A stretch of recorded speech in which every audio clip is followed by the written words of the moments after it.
এক সাহাবী আল্লাহর নবীর খেদমতে দাঁড়িয়ে আরজ করলো, ইয়া রাসূলুল্লাহ, ইয়া হাবিবাল্লাহ, নবী গো, ও মায়ার নবীজি, রমজান মাসের পরে, মাহে রমজানুল মুবারকের পরে আমরা সবচেয়ে বেশি কোন মাসে রোজা রাখবো আমাদেরকে জানিয়ে দেন।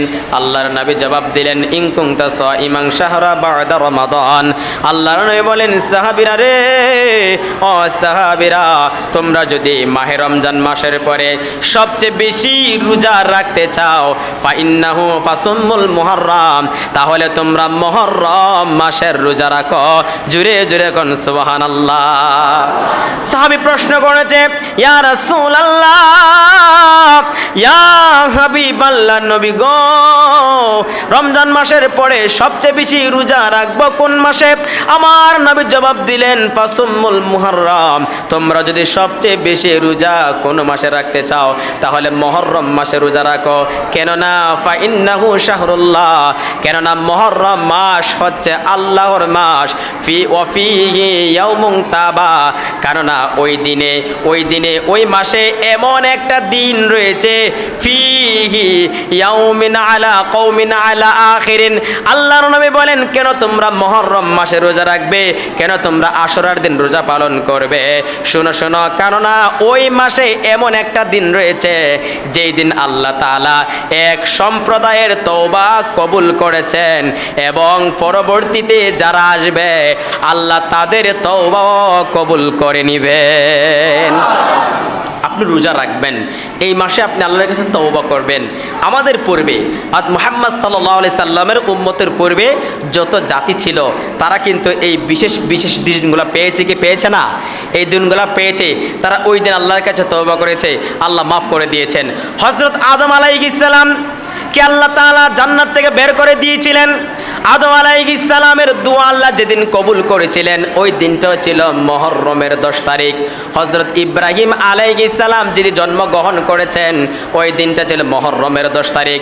নমরুদ যখন ইব্রাহিম নবীকে আগুনে ফেলে দিয়েছিল, ওনাকে যেদিন আল্লাহ তাআলা মুক্তি দিয়েছিলেন আগুন থেকে, ওই দিনটাও ছিল মুহররমের 10 তারিখ। এইভাবে প্রত্যেক নবীদের দোয়া, প্রত্যেক নবীদের জীবনী খুললে পাওয়া যায়। হযরতে ইদ্রিস আলাইহিস সালামকে আল্লাহ তাআলা যেদিন পৃথিবী থেকে আসমানে উঠিয়ে নিয়েছিলেন ওই দিনটা হয়েছিল মুহররমের 10 তারিখ। হযরত আইয়ুব আলাইহিস সালাম যিনি 18 বছর পর্যন্ত রোগে আক্রান্ত ছিলেন কি ছিলেন না? ওই যে পূর্ববর্তী জাতিদের তওবা আল্লাহ কবুল করেছেন, এই হাদিস থেকে প্রমাণ নিয়ে যান যে হযরত আইয়ুব আলাইহিস সালাম ওনাকে আল্লাহ পাক 18 বছর পর্যন্ত রোগ দিয়ে পরীক্ষা করেছিলেন। 18 বছর পরে উনি যেদিন মুক্তি পেয়েছিলেন, রোগ থেকে নিরাময় হয়েছিলেন, হাদিস পড়লে পাওয়া যায় ওই দিনটা ছিল মুহররম মাসের 10 তারিখ। হযরত ইউনুস নবী উনি যখন মাছের পেটে গিয়েছিলেন, 3টা অন্ধকারে ছিলেন, 40 দিন পর্যন্ত তিনি ওই 3টা অন্ধকারে মাছের পেটে ছিলেন। আল্লাহ পাক 40 দিন পরে ওই ইউনুস নবীকে যেদিন মুক্তি দান করেছিলেন, পৃথিবীর আলো যেদিন আল্লাহ দেখিয়েছিলেন, ওই দিনটাও ছিল মুহররমের 10 তারিখ, আশুরার দিন। এইভাবে আল্লাহ পাক রব্বুল আলামিন 10 জন নবীকে 10টা বিশেষ নিয়ামত দিয়েছেন। এই পৃথিবীটা আল্লাহ পাক আবার যেদিন ধ্বংস করবেন, যেদিন কিয়ামত হয়ে যাবে, পৃথিবীতে কোনো কিছুই থাকবে না, এক কথায় সব কিছুই অস্তিত্বহীন হয়ে যাবে, ধ্বংস হয়ে যাবে। যেদিন আল্লাহ পাক কিয়ামত ঘটাবেন ওই দিনটা হবে মুহররমের 10 তারিখ, আশুরার দিন, শুক্রবার। তো এইভাবে আল্লাহ পাক আশুরার ফজিলত সম্পর্কে আল্লাহর হাবিব আল্লাহ তাআলা অনেকগুলি বর্ণনা করেছেন। নবী করিম সাল্লাল্লাহু আলাইহি ওয়াসাল্লাম হাদিসে পাকে এই আশুরার ফজিলত সম্পর্কে বলেছেন। তাহলে কোরআন হাদিস পড়লে পাওয়া যায় আশুরার দিন নবী বলেছেন তওবা করার জন্য, আল্লাহকে ভয় করার জন্য। এই মুহররম মাস যখন আসবে তখন রোজা পালন করার জন্য, এই মুহররম মাস যখন আসবে নামাজ পড়ার জন্য। কিন্তু আফসোসের বিষয় হচ্ছে ওই জায়গায় বর্তমান কোরআন হাদিসের সঙ্গে কোনো মিল নেই। আজকে দেখা যায় আমাদের সমাজে, আমাদের এই বাংলাদেশ নয়, অনেক দেশেই, অনেক জায়গায়, এবং আমাদের এই বাংলাদেশেরই অনেক জায়গায় দেখা যায় আমাদের সমাজের কিছু মুসলমানেরা মুহররম মাসে রোজা রাখতে হবে, রোজা রাখে না। মুহররম মাসে নামাজ পড়তে হবে, নামাজ পড়ে না। মুহররম মাসে দান সদকা করতে হবে, এতিম অসহায় মানুষদেরকে খাওয়াইতে হবে। এগুলা না করে তারা কোরআন হাদিস বিরোধী অনেক কুসংস্কার, শিরিক পর্যন্ত কাজ করে। কথা বলেন ঠিক কিনা? করে কি করে না? দেখবেন আমাদের সমাজে মানুষেরা মোকাম বানায় কিনা? মোকাম বাড়ি আছে না নাই? নাকি নাই? আপনাদের এই গ্রামে নাই, কিন্তু এই গ্রাম ছাড়া অনেক গ্রামে আছে না নাই? অনেক গ্রামে এই মোকাম আছে। এগুলা মূলত শিরিকের কাজ চলে। এগুলাই কিসের কাজ চলে? এগুলায় শিরিকের কাজ চলে। তারা বলে কি জানেন? দেখেন নবী করিম সাল্লাল্লাহু আলাইহি সাল্লামকে যখন সাহাবায়ে কেরাম প্রশ্ন করেছে, ইয়া রাসূলুল্লাহ, রমজান মাসের পরে সবচেয়ে বেশি রোজা আমরা কোন মাসে রাখবো, কোন মাসে আমল করব? তখন নবী করিম সাল্লাল্লাহু আলাইহি সাল্লাম জবাব দিয়েছেন যে তোমরা মুহররম মাসে রোজা রাখো। মুহররম মাসে কি রাখো? রোজা রাখো। কিন্তু দেখা যায় বর্তমানের মানুষেরা এই মুহররম মাস আসলে 1 থেকে 10 দিন পর্যন্ত তারা গোসলই করে না। এরা কি করে না? গোসল করে না। এবং এরা মাছ খাইব না, এরা নিরামিষ খায়। কি খায়? নিরামিষ খায়। এবং 10 দিন পর্যন্ত ওই মুকাম বাড়িতে ফইরা ফইরা এরা মাত্তম, জারি, মৈসরা গায়। গায় কে গায় না? মুরসিয়া তো আপনারা বুঝেননি। এরা বুকতা ফ্রাইয়া গায়, মাত্তম পড়ে, এবং 10 দিন পর্যন্ত ওই মুকাম বাড়িতে পড়ে পড়ে আহলে বায়াতের মহব্বতে তারা কান্নাকাটি করে। আসলে এটার নাম মহব্বত নয়, শিয়াদের কালচার। এগুলা কাদের কালচার? শিয়াদের কালচার, এজিদ বাহিনীর কালচার। ইন্না ইদ্দাতাশ শুহুরি ইনদাল্লাহি তিনা আশারা শাহরান ফি কিতাবিল্লাহ ইয়াওমা খালাকাস সামাওয়াতি ওয়াল আরদা মিনহা আরবাআতুন হুরুম। চিল্লায়া বলি সুবহানাল্লাহ। আল্লাহ রাব্বুল আলামিন আল্লাহর কালামে কোরআনের মধ্যে বর্ণনা করেন, আল্লাহ ঘোষণা করে দিলেন, तमाम বিশ্বের মুসলমানদেরকে আল্লাহ জানিয়ে দিলেন, ইন্না ইদ্দাতাশ শুহুরি ইনদাল্লাহি তিনা আশারা শাহরান ফি কিতাবিল্লাহ। আল্লাহ বলেন নিশ্চয়ই আল্লাহর নিকট, আল্লাহর কিতাবে গণনার মাস হলো 12টি। চিল্লায়া বলেন সুবহানাল্লাহ। দেখেন আল্লাহ রাব্বুল আলামিন যে কোরআন নাজিল করেছেন, ওই কোরআনের ভিতরে আল্লাহ জানিয়ে দিলেন নিশ্চয়ই আল্লাহর নিকট, আল্লাহর কিতাবে গণনার মাস 12টা। ইয়াউমা খালাকাস সামাওয়াতি ওয়াল আরদা মিনহা আরবাআতুন হুরুম। আল্লাহ পাক বলে, আমি আল্লাহ যেদিন আসমান জমিন সৃষ্টি করেছি, যেদিন আমি আল্লাহ পৃথিবী সৃষ্টি করেছি, ওই দিন থেকে আমি আল্লাহ আরবাআতুন হুরুম 4টা মাসকে আমি আল্লাহ সম্মানিত করে দিয়েছি। চিল্লায়া বলেন সুবহানাল্লাহ। আল্লাহ রাব্বুল আলামিন আল্লাহর কোরআনে জানিয়ে দিলেন, আল্লাহর কিতাবের ঘোষণা, আল্লাহর জবানের ঘোষণা, আল্লাহর কিতাবের ঘোষণা। গণনার মাস হচ্ছে 12টা, আরবি মাস 12টা, ইংরেজি মাস 12টা, বাংলা মাস 12টা। আরবি মাস কোনো মানুষ বানায় নাই, স্বয়ং আল্লাহ তাআলা কোরআনে উল্লেখ করেছেন, আমি আল্লাহ যেই দিন পৃথিবী সৃষ্টি করেছি, যেই দিন থেকে আমি আল্লাহ আসমান জমিন বানায়াছি, ওই দিন থেকে আমি আল্লাহ গণনার মাস হিসাবে 12টা মাস ঘোষণা করে দিলাম। আর ওই 12টা মাসের মধ্য থেকে ওই সৃষ্টির দিন থেকে আমি আল্লাহ কাল কিয়ামত পর্যন্ত 4টা মাসকে সম্মানিত করে দিয়েছি। চিল্লায়া বলেন সুবহানাল্লাহ। আল্লাহর 12টা মাসের মধ্যে 4টা মাসকে সম্মানিত করে দিলেন। এই 4টি মাসের মধ্যে 1 নাম্বার যেই সম্মানিত মাস, এটা হচ্ছে মুহররমের মাস। এই মাসের অসংখ্য অগণিত ফজিলত রয়েছে। আল্লাহ রাব্বুল আলামিন বলেন, আমি আল্লাহ যেদিন পৃথিবীতে রহমতের বৃষ্টি নাজিল করেছিলাম, ওই দিনটা ছিল আশুরার দিন, মুহররমের মাস। চিল্লায়া বলেন সুবহানাল্লাহ। পৃথিবীতে আল্লাহ পাক যেদিন সর্বপ্রথম রহমতের বৃষ্টি নাজিল করেছিলেন। ওই দিনটা ছিল মুহররম, ওই মাসটা ছিল মুহররমের মাস, আর ওই দিনটা ছিল আশুরার দিন, অর্থাৎ 10ই মুহররমের দিন। এখন আশুরা কেন বলা হয়? আশারা শব্দ থেকে আশুরা শব্দটি সংগঠিত হয়েছে, উৎপাদিত হয়েছে। এটাকে বলা হয় দশম দিন, মুহররমের দশম দিনকে আশুরার দিন বলা হয়। আর ওই আশুরার দিন আল্লাহ রাব্বুল আলামিন 10 জন নবীকে 10টা মুজিজা দিয়েছিলেন। 10 জন নবীকে আল্লাহ পাক সম্মানিত করেছিলেন বিদায় আল্লাহ পাক ওই দিনটাকে আশুরা হিসেবে সাব্যস্ত করেছেন। চিল্লায় বলেন সুবহানাল্লাহ। আমরা আস্তে আস্তে কোরআন হাদিস থেকে জানব। এবার আসেন, আল্লাহ রাব্বুল আলামিন যে 4টা মাসকে সম্মানিত করে দিয়েছেন, এই 4টি মাসের মধ্যে আল্লাহ রাব্বুল আলামিন মুহররমের মাসকে বিশেষভাবে মর্যাদাপূর্ণ করে দিয়েছেন, সম্মানিত করে দিয়েছেন। আল্লাহ রাব্বুল আলামিন বলেন এই মাসের এত সম্মান, এত ইজ্জত রয়েছে। আল্লাহ রাব্বুল আলামিন বলেন আমি আল্লাহ যেদিন এই আসমান আর জমিন সৃষ্টি করেছি, আমি আল্লাহ যেদিন পৃথিবীটাকে বানিয়েছি, ওই দিনটা ছিল আশুরার দিন, আর ওই মাসটাও ছিল মুহররমের মাস। হযরত ওমর রাদিয়াল্লাহু তাআলা আনহু থেকে বর্ণিত, তিনি জিজ্ঞাসা করেছিলেন মুহররম মাস সম্পর্কে, আশুরা দিন সম্পর্কে। আল্লাহর হাবিব জবাব দিয়েছিলেন, ও ওমর, ও সাহাবীরা শুনো শুনো, আল্লাহ রাব্বুল আলামিন এই মুহররমের মাসে আশুরার দিনে আল্লাহ রাব্বুল আলামিন চন্দ্র সূর্য তারকারাজি লৌহ কলম আল্লাহ তাআলা সব কিছুই সৃষ্টি করেছেন। এমনকি আল্লাহ তাআলা যে অসংখ্য অগণিত ফেরেশতা রয়েছে, ওই ফেরেশতাদেরকে আল্লাহ পাক এই মুহররম মাসের 10 তারিখে আল্লাহ পাক আশুরার দিন বানিয়েছেন। আল্লাহর হাবিব মুহাম্মদ সাল্লাল্লাহু আলাইহি ওয়াসাল্লাম অন্য আরেকটা হাদিসের মধ্যে বলেন এই মুহররম মাসে আপনি কি করবেন, এই আশুরার কেমন ফজিলত রয়েছে।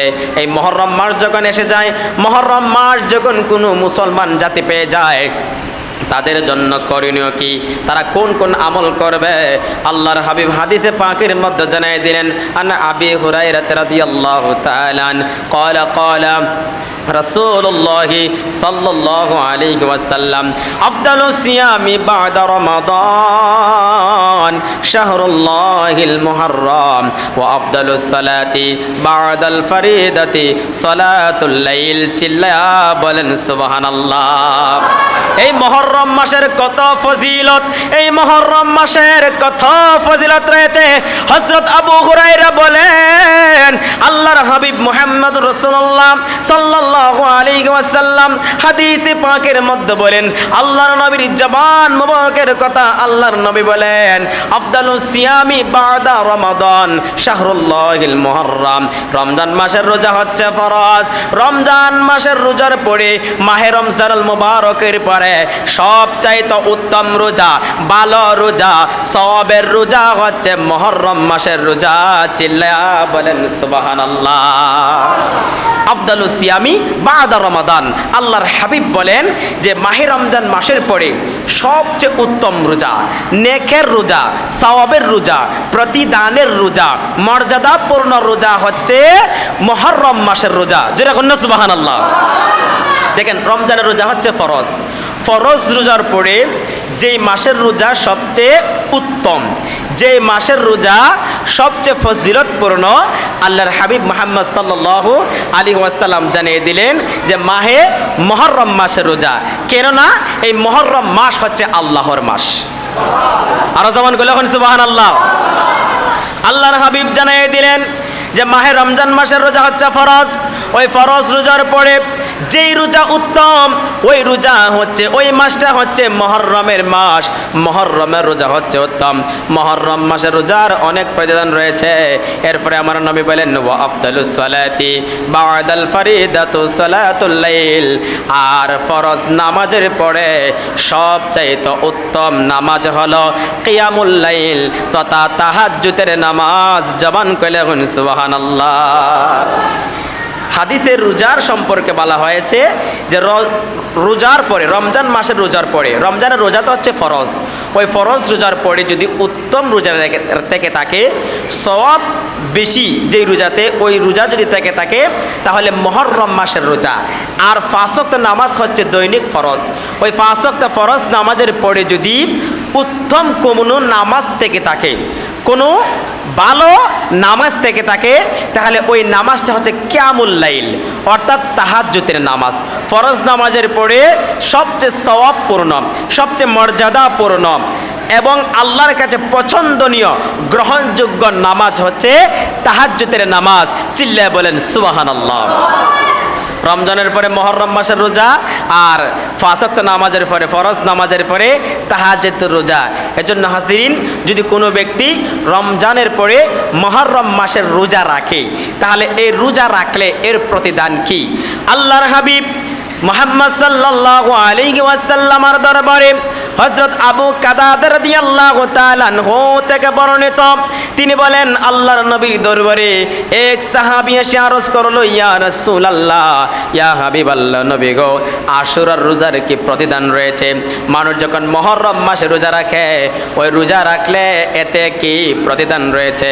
আল্লাহর হাবিব বলেন, সাহাবীরে শুনো শুনো, কোনো ব্যক্তি যদি মুহররম মাসে আশুরার দিন রোজা পালন করে, তাহলে আমি নবী আশা করি ওই আশুরার রোজা রাখার কারণে আল্লাহ তাআলা ওই ব্যক্তির পূর্বের 1 বছরের গুনাহ মাফ করিয়া দিবেন। আপনি যখন মুহররম মাসের 10 তারিখ আশুরার দিন যখন রোজা রাখবেন, সাহাবী প্রশ্ন করেছে, ইয়া রাসূলুল্লাহ, এই যে আশুরার রোজার যে প্রতিদানটা কি আমি জানতে চাই। তখন আল্লাহর হাবিব জবাব দিয়ে দিলেন যে কোনো ব্যক্তি যদি আশুরার রোজা পালন করে, কেউ যদি মুহররম মাসে রোজা রাখে, নবী বলেন আমি আশা করি, আমি মনে করি ওই ব্যক্তি ওই রোজা রাখার কারণে, আশুরার রোজা পালন করার কারণে তার পূর্বের 1 বছরের গুনাহ আল্লাহ মাফ করে দিবেন। তখন মুহররম মাসের রোজার ফজিলত আছে না নাই? অবশ্যই ফজিলত আছে। শুধু তাই নয়, আল্লাহর হাবিব মুহাম্মদ সাল্লাল্লাহু আলাইহি ওয়াসাল্লাম তিনি যখন ইবনে আব্বাস রাদিয়াল্লাহু তাআলা আনহু বর্ণনা করেন, আল্লাহর হাবিব যখন মদিনায় গেলেন, মদিনায় যাওয়ার পরে আল্লাহর নবী বনি ইসরাইলদেরকে দেখতে পেলেন, একদল মানুষদেরকে দেখতে পেলেন। ওই মানুষেরা, ইহুদিরা, আশুরার দিন তারা রোজা পালন করতেছে। আল্লাহর নবী মদিনায় যাওয়ার পরে, মদিনায় আগমন করার পরে তাদের রোজা রাখা দেখে আল্লাহর নবী ওই ইহুদিদেরকে প্রশ্ন করলেন, এরে ইহুদিরা, আজকের এই দিনে তোমরা কেন রোজা পালন করো, কেন রোজা রাখো? ইহুদিরা বলল, ইয়া রাসূলুল্লাহ, ইয়া হাবিবাল্লাহ, নবী গো, আজকের এই দিনে রোজা রাখার কারণ হলো আল্লাহ তাআলা আমাদের নবী হযরত মুসা আলাইহিস সালামকে এই দিনে মুক্তি দিয়েছিলেন, ফেরাউনের হাত থেকে মুক্তি দিয়েছিলেন। এজন্য আমাদের নবী মুসা আলাইহিস সালাম তিনি এই দিনে রোজা রেখেছেন। এজন্য আমরা ওই নবীর উসিলায় আজকের এই দিনে মুক্তি পেয়েছিলাম বিদায় আমরাও রোজা রাখি। তখন আল্লাহর নবী জবাব দিলেন, রে ইহুদিরা, তোমাদের চাইতো আমি মুসা নবীর অনেক হকদার। এরপরে নবী নিজে রোজা রাখলেন, সাহাবীদেরকেও রোজা রাখার জন্য আদেশ দিলেন। মানে নবীও বোঝা যায় যে আশুরা আর মুহররমের রোজা আল্লাহর হাবিব নিজেও রেখেছেন। এই যে মুহররম মাসে আল্লাহ পাক 10 জন নবীকে 10টা মর্যাদা দিয়েছিলেন, বিশেষ বিশেষ নিয়ামত দান করেছিলেন।